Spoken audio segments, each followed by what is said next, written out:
Multi-time frame market structure, what is it? Well, multi-time frame analysis is where we are analyzing charts across multiple time frames together. So it kind of says it in the name really, right? So let's say you're looking at the weekly chart. On that chart, one of those candlesticks, so one weekly candlestick, that will contain the price action of 5 daily candlesticks. Obviously the cryptocurrency market, right, that's open for 7 days a week. So a weekly candle in crypto, that would obviously contain 7 daily candles. But fortunately the FX market is closed on the weekends, so we can actually have a break. So obviously the weekly candle in the FX market only contains the price action of 5 days.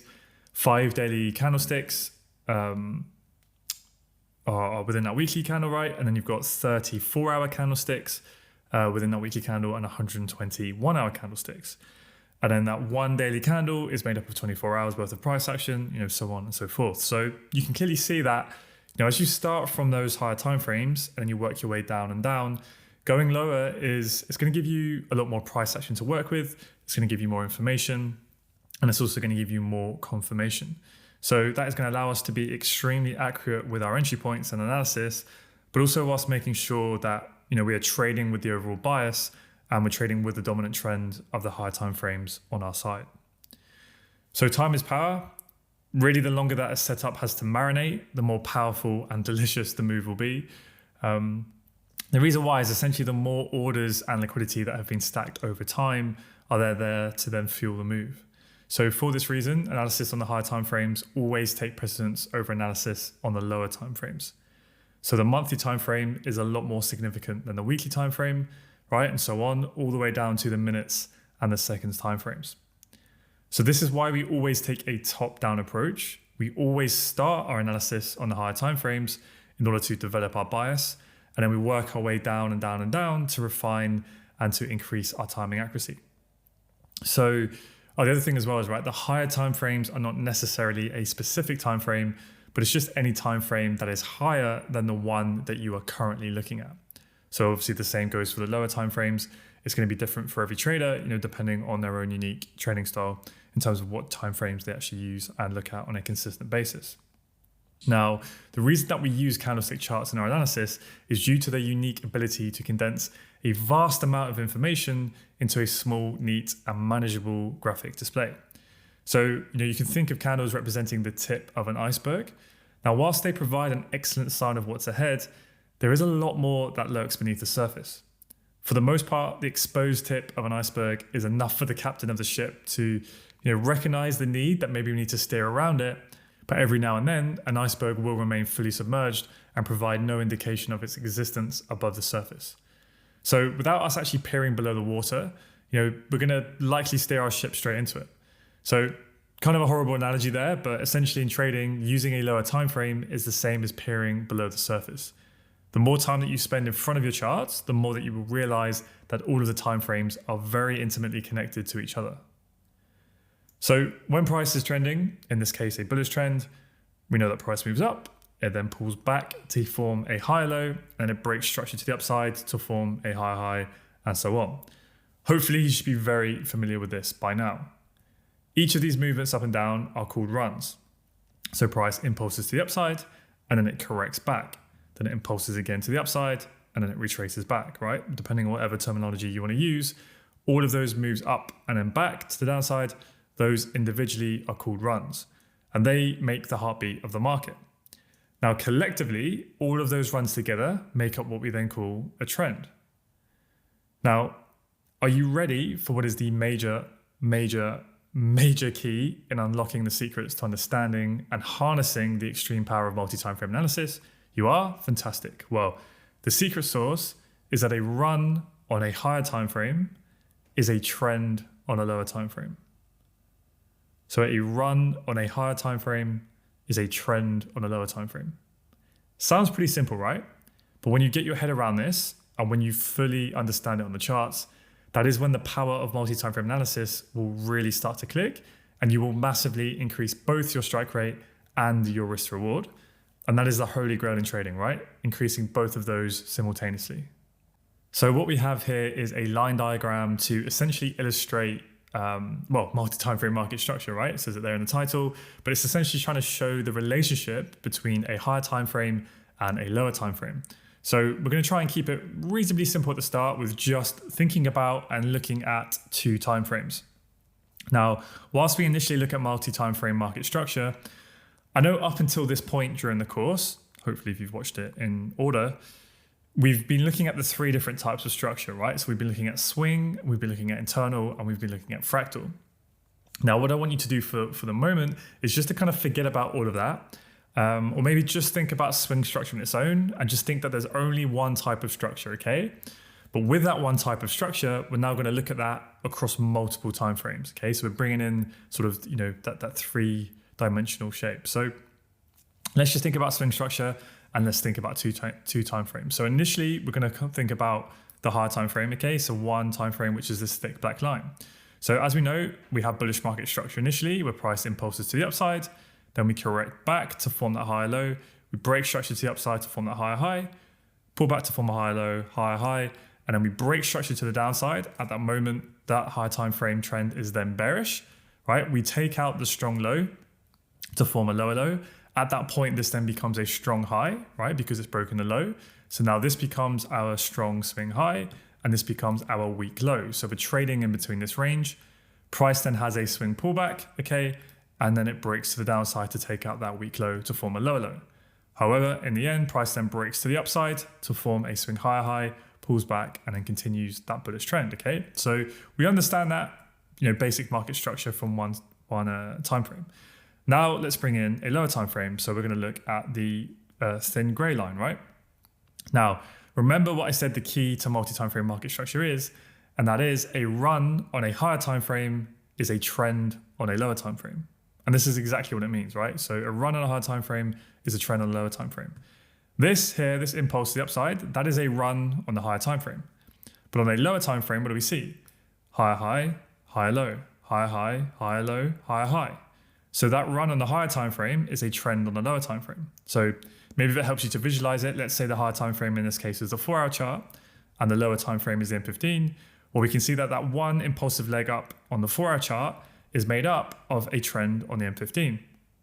Now, when we get that 4-hour pullback, that higher time frame pullback, what happens to the lower time frame structure? Well, in this case, the lower time frame structure switches bearish, right? Because we get a higher high, higher low, higher high. And then as the higher time frame pulls back, the lower time frame then switches bearish as it makes a lower low, right? It breaks that low to make a lower low. So then we make a lower high, right? This strong lower time frame high is strong because it took out the low. Price pulls back and doesn't break it. It respects it. And then price continues the bearish trend of the lower time frame. So we get another lower low. But what we have to realize is because of the higher time frame, it's only a pullback, right? Because the higher time frame is bullish. We know it made a higher high. It's simply just pulling back. That we have to understand that the lower time frame only switched bearish to facilitate that higher time frame pullback. So when that higher time frame pullback is complete and the 4-hour chart, for instance, wants to form that higher low, what is going to happen to the lower time frame structure? Well, it's going to shift bullish again, right? So we come down, that 4-hour pullback is now finished. So now the lower time frames are ready to switch bullish again. And it breaks that lower high to form a higher high, okay? And that's the relationship between the lower time frames and the higher time frames. Essentially, in a nutshell, in its most simplest form, we'll have them both aligned where they are both making higher highs and higher lows, or the lower time frame is bullish whilst the higher time frame is moving to the upside. Then when the higher time frame has a pullback, the lower time frame structure will shift bearish to facilitate that pullback. But when that pullback is complete and the higher low is in place, the lower time frame structure will then switch bullish again.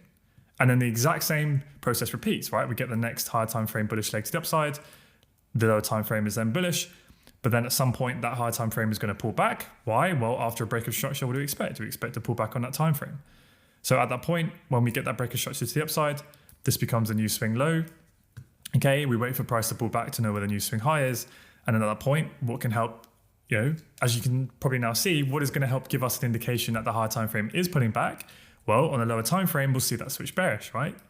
Let's say the M15 switches bearish to facilitate the 4-hour pullback. Okay, now we're pulling back. We expect price will not break this 4-hour low because it's a strong low. And then when we're trying to anticipate where that 4-hour higher low may form, when is this pullback going to finish? we can let the lower time frames help guide us, and we can see, okay, now the lower time frame has switched bullish again. The high low is now likely in place, not a guarantee, but likely. Because remember, we only know where the high low is once we actually get that break of structure. But when that lower time frame shifts bullish, that gives us a very good indication that that high low may now be forming. And then when it pulls back, we can look to try and catch this long to target the week high and potentially beyond. Okay. And then again, we get another break of structure to the upside. This then becomes our new strong low. The lower time frame then switches bearish to facilitate that higher time frame pullback. And the expectation would be that this strong low would hold, right? So we could look to buy from within here. Now, if you want to wait for a bit more confirmation, because obviously you could jump in here straight away and buy at the strong low, but maybe for whatever reason, you think we might be about to switch bearish. Instead of getting long straight away, what could you wait for? You could wait for the lower time frames to give you confirmation, right? And how would we do that? Well, we would wait for the lower time frame to switch bullish. We would wait for that lower time frame high to be broken, and we'd wait for a move like that. And if that happens, then what do we get? We get confirmation, and then we could look to buy this move here, right, to then target to the upside. But as we can see, that doesn't happen. The lower time frame stays bearish, and then we get the bearish trend change on the higher time frame where we switch bearish. Okay, so now we've had a bearish boss on the higher time frame. What do we expect after a break of structure? We expect a pullback on that time frame, right? So we can then look to trade this pullback if we want to. So we can look to get long. But we don't just want to jump in long straight away. What do we want to wait for? For more confirmation. We can wait for the lower time frames to switch bullish. Okay, now we can look to catch that high low and trade long. But as you can see, although we would be trading in line with the bullish trend on the lower time frame, right? If we bought this high low, we're trading against the higher time frame trend, because at this point, we've broken structure to the downside. The higher time frames are now bearish. We're trading between this range. This is a strong higher time frame high because it did its job. It broke that low. Okay. So what we're expecting from the higher time frames, well, we're only expecting a pullback before it then continues. Okay. So if we wait for the lower time frame structure to shift bullish, that's good. That gives us more confirmation. We can then look to buy this move. But how you can see, it's just a quick trade. We're just looking for a quick move because we're playing the higher time frame pullback, right? We're just playing a quick move here. We're not buying here on the lower time frames and trying to target past this high, are we?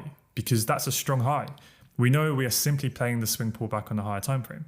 So then likewise, when the lower time frames then switch bearish, what does that indicate? Well, it's quite a strong indication that that higher time frame lower high may be in place. And now we can look to trade the lower time frame bearish structure to target the weak low, right? It's just the same thing again and again and again. The lower time frames essentially switch trends to facilitate those swing pullbacks and then to continue the move. So then the lower time frame stays bearish until it then switches bullish, because after a higher time frame break of structure, what do we expect? We expect a swing pullback. Now in this case, we would have expected that higher time frame high to be strong and for it to be respected, but that's not always going to happen. And it ends up switching bullish. And the lower time frames, you see how they never switch bearish here? So that gave us an indication that that was likely going to happen, right? Because they never switch bearish. And then we come up and then we expect a swing pullback. So the M15 or the lower time frame switches bearish, right? And then so on and so forth. So that's essentially multi-time frame analysis in a nutshell. Hopefully that makes sense. And if it does make sense, it can seem quite simple now, but of course we can, it can get a bit confusing in the live markets where price action can be a little bit more messy. We can be looking at more than 2 time frames. And then when you throw in 3 types of structure into the mix, it can obviously get a little bit confusing. So we're going to try and take it slow. Just think about swing structure initially and just think about sort of 2 time frames. And that can really help you to kind of get your head around it initially. But really nailing multi-time frame market structure is going to be the key to, I would say, one, whether or not you are going to be consistently profitable. And if you do reach that stage, then it will really depend on really how profitable you are. Like, in my humble opinion, this is the key to everything. If you really, really, truly and deeply understand multi-time frame market structure, everything else will fall in place from that. You are 80 to 90% of the way there. Overlaying supply and demand, liquidity and entries and management and everything else we'll look at, they just help us. But if you can get this, you will be on the right side of the market far more often than not. And you will also know how to manage your expectations of how far price is likely to go, right? Again, prime example of what I was talking about earlier. Let's say we switch bullish here on the lower time frames, let's say the M15, you could buy here and that's a great trade, right? You've done everything right, but you might be targeting all the way up here and past this high. And then you end up taking a loss or a break even, giving all your profits back because you didn't understand what phase of the market we're in. We are in, what phase is it? It's the higher time frame pullback phase. So you want to be a lot more aggressive with your targets, right? And also the higher we get up here, you want to be thinking, okay, there's an increased probability now that swing lower high is forming and we're going to be ready to go. So actually maybe I don't want to keep buying on the lower time frame because I want to wait for it to shift bearish first. Okay, now that swing lower high may be in place, and now we can look to target the low, right? That's a more high probability trade. So it's all about understanding multi-time frame analysis, understanding the relationship between the higher time frame and the lower time frame, understanding its purpose. Why did the lower time frame switch bullish here? It most likely switched bullish to facilitate that swing pullback. Okay, that's super useful information, right? Now, another thing here as well is I wasn't going to do this, but I'll kind of overlay just to get your mind thinking. A third time frame, right? So imagine the gray line is the M15. Imagine the black line is a 4-hour chart. Well, what would the daily chart look like in this instance? So I'm just going to change this to a different color. Let's use something a bit more bright. Let's go with the green, make it thick. Okay, so I'm just going to draw this on and then we'll talk through it. So imagine we have a daily move to the upside, then we have a daily swing pullback, and then we have another daily move to the upside there. Okay, so that would be the daily chart. So this is the daily run, right? This is the daily impulsive move to the upside. A run on a higher time frame is a trend on a lower time frame. Okay, so that daily green run here to the upside, what is that made up of? It's made up of a 4-hour trend, higher highs and higher lows on the 4-hour chart, right? Now, when this daily chart, the green line when it wants to pull back, what is the 4-hour chart most likely going to do? Or at least the lower time frames, they're going to switch bearish to facilitate that swing pullback on the daily chart. And that's what we get, right? We switch bearish, we come down and we pull back. Now, remember at this point on the 4-hour chart, this would be a strong 4-hour high, right? Because it did its job, it broke the low. So when price is pulling back up into that high, we can look for shorts, of course, because the trend could continue on the 4-hour chart. But if you understand that the daily is bullish and we are currently in the daily pullback phase, right? It's just a daily pullback, then you can understand and have that knowledge that the 4-hour chart only switched bearish to facilitate that daily pullback. So if we think when we use other confluence that daily higher low may be in place, that the daily pullback is finished, then we can anticipate ahead of time that this might fail, this 4-hour high might fail, and the 4-hour chart may be now ready to switch bullish. Why? Well, because the daily pullback is over and we're now ready to target that weak daily high to form a daily higher high. Okay? Hopefully I haven't lost you here. Don't worry if I have. Watch this over and over again. It will make sense, right? Now, within all of that, what do we have? Like we just said before, we have the M15 switching trend continuously to facilitate the 4-hour trend.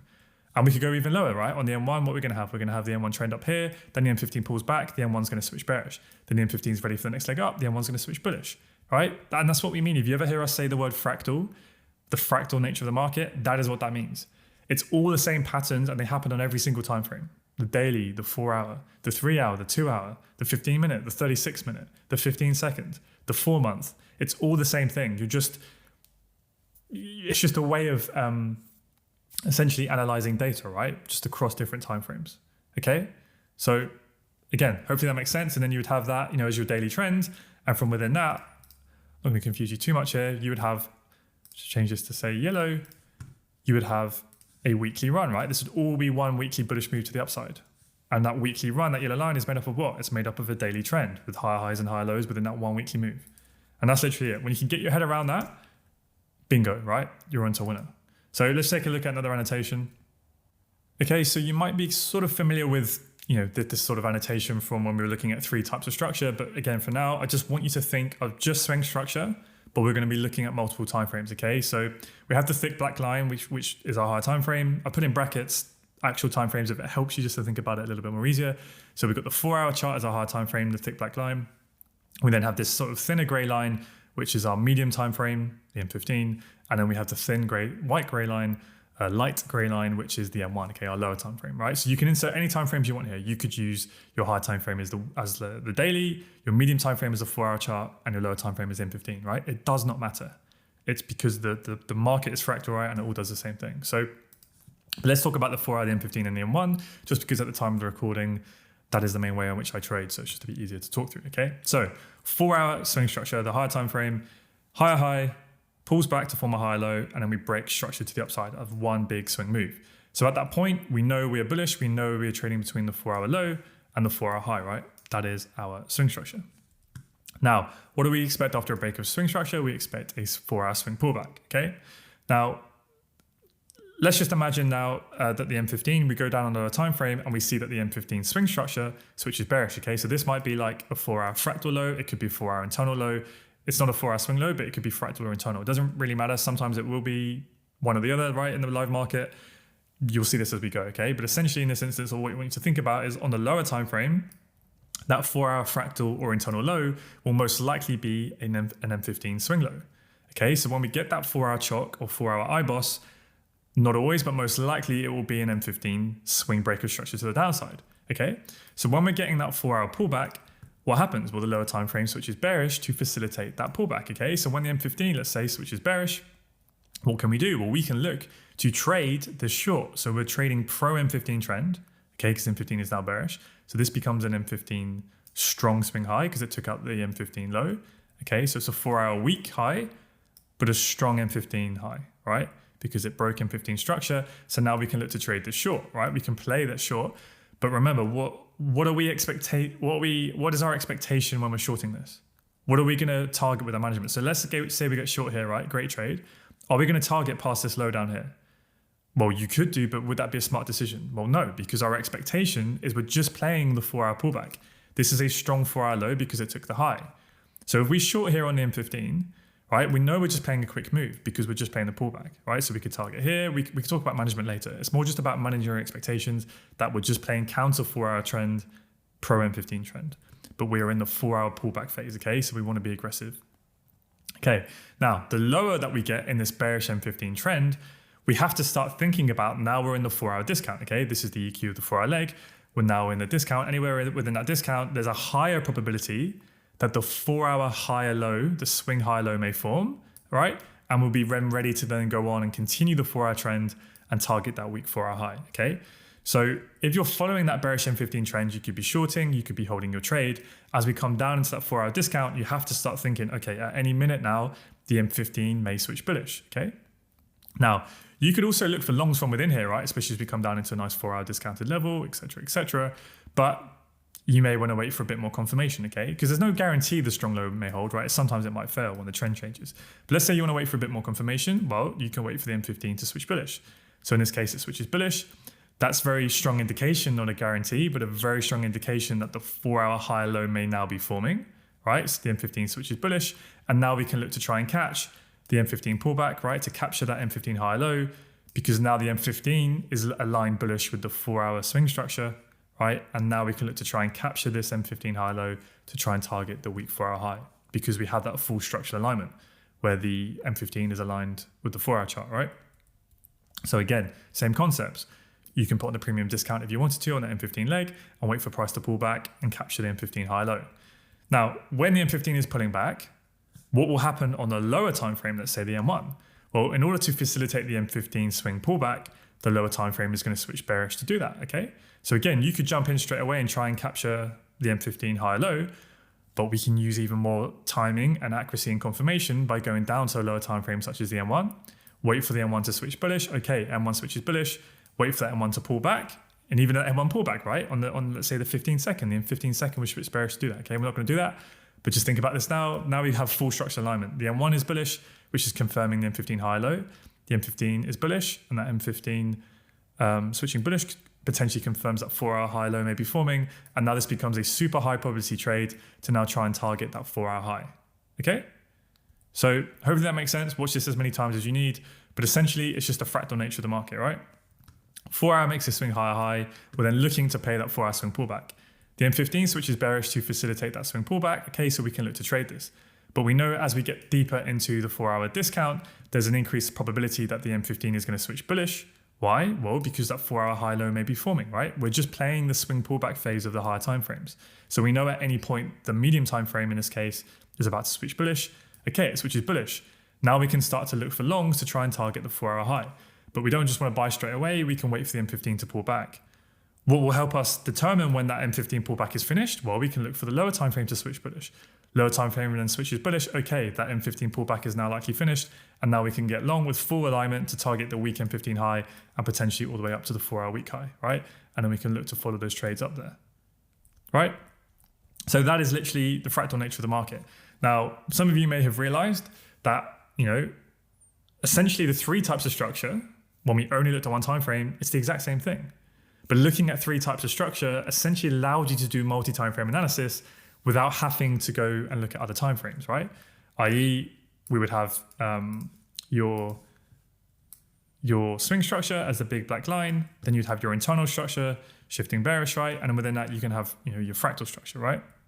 So yeah, if that's too confusing to think all about that at once, don't worry about it for now. It will make more sense as we go through this and we look at examples on the charts. But yeah, hopefully that makes sense. Again, watch this as many times as you need.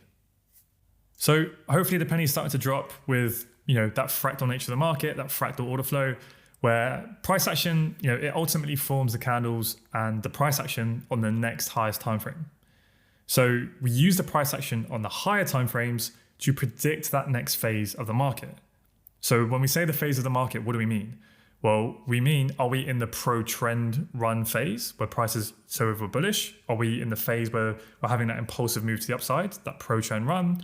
Or are we in that counter-trend pullback phase, right? Where the higher time frames are pulling back? Because those phases, the pro-trend run or the pullback phase, they are made up of those price action on the lower time frames. Okay, so that higher time frame run is made up of lower time frame price action. And that lower time frame price action then forms the higher time frame candles and the market structure, which we can then use in our analysis to help us forecast that next higher time frame run. Right, so we're analyzing the higher time frames so we can forecast those large runs and trends, and then we drop down and analyze the lower time frames to not only help us to time our trade entries and exits with a lot more accuracy, but we also use them to confirm what may be happening on the higher time frames, right? So if we think the higher time frame is going to form that higher low and the higher time frame pullback is finished, we can look at the lower time frame to confirm that that pullback is over, right? Because we look for the lower time frame to switch trend. So this is essentially the secret sauce of how we achieve that holy grail, right? Of high reward to risk and high strike rate strategy, because you are combining all of the timeframes together to have that deeper understanding of price action. Now, when we are mapping our structure on the charts, I would highly, highly, highly recommend that you use a set number of timeframes to do this. And the reason why is because if you start flicking through an endless amount of different timeframes, you can just end up fitting the price action to the narrative that you want to see. And you'll most likely just end up getting thrown about by the market in the long run. So what I mean by that is, you might be just super bullish for whatever reason. And the structure and the time frame that you need to shift bullish first, it might not have broken the high that you need it to break, but then you might go and look at another time frame to show that it has broken a high, just because you're looking for an excuse to get into the market, right? So if you want the best possible chance of achieving consistent results in what is ultimately a random game, then you need to be consistent in the variables that you have personal control over. So I'll give you a general example that is based more on my own current personal trading style. So I use the daily time frame to give me my overall higher time frame perspective. Now I will also look at the monthly and the weekly time frames, but I'm only really looking at those once a week, really, as the price action on there and the market structure on those time frames, they're not really going to be changing that often. So I don't really need to look at it really that frequently. Now, I will use the 4-hour time frame to give me my overall narrative. So that means, building my story, really trying to build the story of price action. So once I've done that, I'll then drop down to the M15 to give me more of an immediate bias. So I'm essentially using the M15 to give me the direction that I want to be trading, intraday for that intraday session. And then finally, I'll drop down to the 1-minute time frame simply just to time my entries, right? So I'm doing all of the work on the daily, the 4-hour, and the M15. I'm using my M15 for that immediate bias. And once I've seen everything that I need to see on the M15, it's only then that I drop down to the M1 at the very last minute, simply just as a timing mechanism and for a little bit more confirmation. Okay, so essentially the way I use the daily time frame is to show me when is the 4-hour trend likely to turn around. So if the daily, let's say it's on a bullish run, so the daily is moving to the upside and the daily breaks a daily high to form a higher high, what do we then expect? Well, we expect the daily to pull back, right? We're expecting the next phase to be the daily pullback phase. So if the daily is going to be pulling back and the daily is going to be moving to the downside, that then tells me that the 4-hour chart is likely to potentially switch bearish soon so that the daily chart can pull back, right? The lower time frame is going to change trend to facilitate that higher time frame pullback. But because I'm only expecting just the daily pullback, I then know that the 4-hour bearish trend, it's not likely to last very long, right? Like we looked at in the previous examples. Why is that 4-hour bearish trend not likely to last very long? Because it's just a daily pullback. So then when I analyze the daily and I think, okay, I think the daily's now pulled back to an area of value, I think the daily high low is likely to form. I then use that information to tell me that the 4-hour bearish trend is now more likely to end and the 4-hour is about to switch bullish so that the daily can continue its bullish pro trend run to make that daily high. Okay, hopefully you can visualize that without a diagram. That's essentially how I use the daily chart for market structure. It's mainly just to help me see when the 4-hour trend is likely to turn around, okay? Because I'm using the 4-hour trend a lot, I'm looking at it, but if I know the daily, what phase the daily is in, then I can anticipate when that 4-hour trend is likely to change, right? So when I'm looking at that 4-hour chart, I'm then essentially asking myself whether we are in the continuation phase or we're in the counter trend pullback phase, just like we did the daily chart. And then that will determine how aggressive or how conservative I will be with my entries and with my management, right? Depending on whether I will be trading against the 4-hour trend or whether I'm trading with it. And then I will use the M15 to give me confirmation of when the 4-hour continuation phase may be ending and the counter trend pullback may be starting, right? And vice versa. So the M15 trend essentially can help you to spot when the 4-hour pullback may be starting or ending, right? And then finally, the 1-minute time frame, and sometimes lower, that is then used for the last extra bit of timing to confirm those turning points in the M15. And this is where I'll look for my entry models.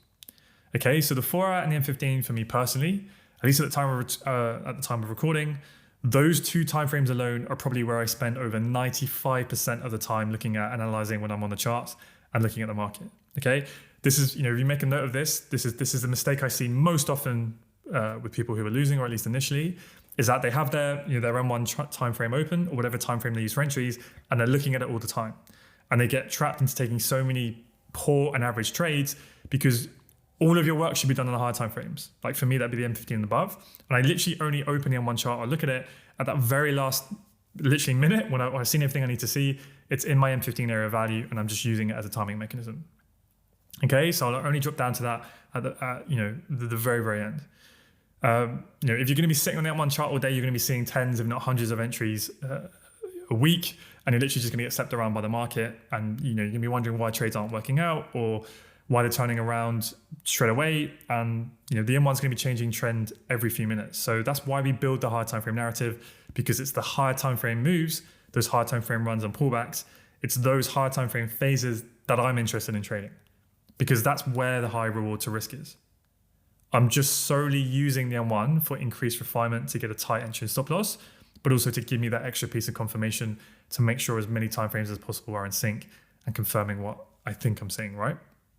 So I'm trying to really drive this point home, okay? So for me personally, the 4 and the M15 are the most important timeframes when it comes to market structure. In very, very simple terms, let's simplify it even more. The 4-hour gives me my higher time frame bias. The M15 shows me my intraday direction that I want to be trading in, and then the M1 just helps me to time it, okay?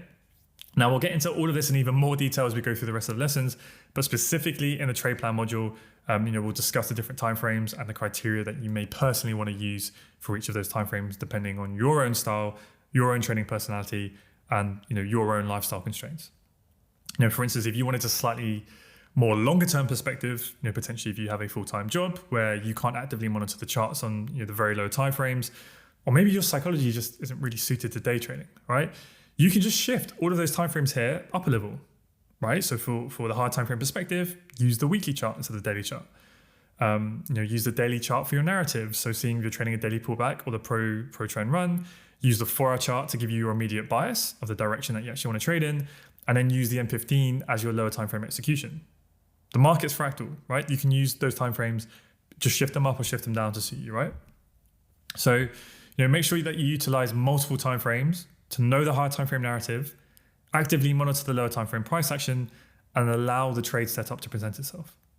Okay, so in the next lesson, we're going to hop on the charts and actually apply all of this theory to real world market examples. But before we do that in a minute, I just want to end this lesson on just one last example to make this really important point hopefully start to sink in. So when we're in a 4-hour bearish trend, the expectation is that that expectational order flow is for the 4-hour to keep forming lower lows and lower highs, right? That's what we are anticipating until proven otherwise. But as we now know, in order for the 4-hour to create a new 4-hour lower high, what do we need to see?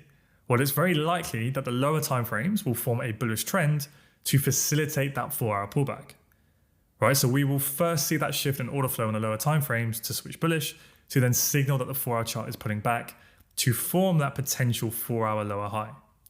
So when price eventually pulls back and when it returns to our previous 4-hour lower high, right, the strong 4-hour high at this moment, because the 4-hour is bearish and it's a strong 4-hour high, our expectation is that the price will now sell off and continue that 4-hour bearish trend, right?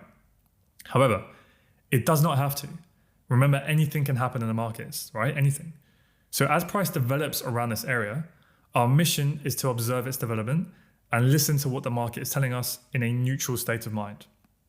All right, so what does that mean? Well, the lower time frame structural development within those higher time frame points of interest, that is what helps guide us to be in the flow of the market and to execute accordingly and to be essentially in harmony with the market. Now, I know sometimes it can be a little bit confusing because on the one hand, I'm saying that we're supposed to be completely neutral in the market, but then on the other hand, at the same time, we do have to have some form of bias, right? We have to have that expectation of order flow. So surely these two things are contradictory, right? How can you be neutral, but also have a directional bias and an expectation of the direction of order flow? Well, this is essentially how you do it. You understand what is the more probable situation, but you're not attached to that outcome having to happen. You don't care either way, right? We let the market show us the way and we adapt to what it shows us. So all of the technical analysis tools and concepts that we use are simply a mechanical framework to help guide us through the order flow of the market. So as Bruce Lee says, be like water, my friends. Flow with whatever way the market wants to go, that the lower time frames give you the confirmation to show you the higher time frames' true intentions. Don't fight the market from within with your own bias and attachments. Master it from above.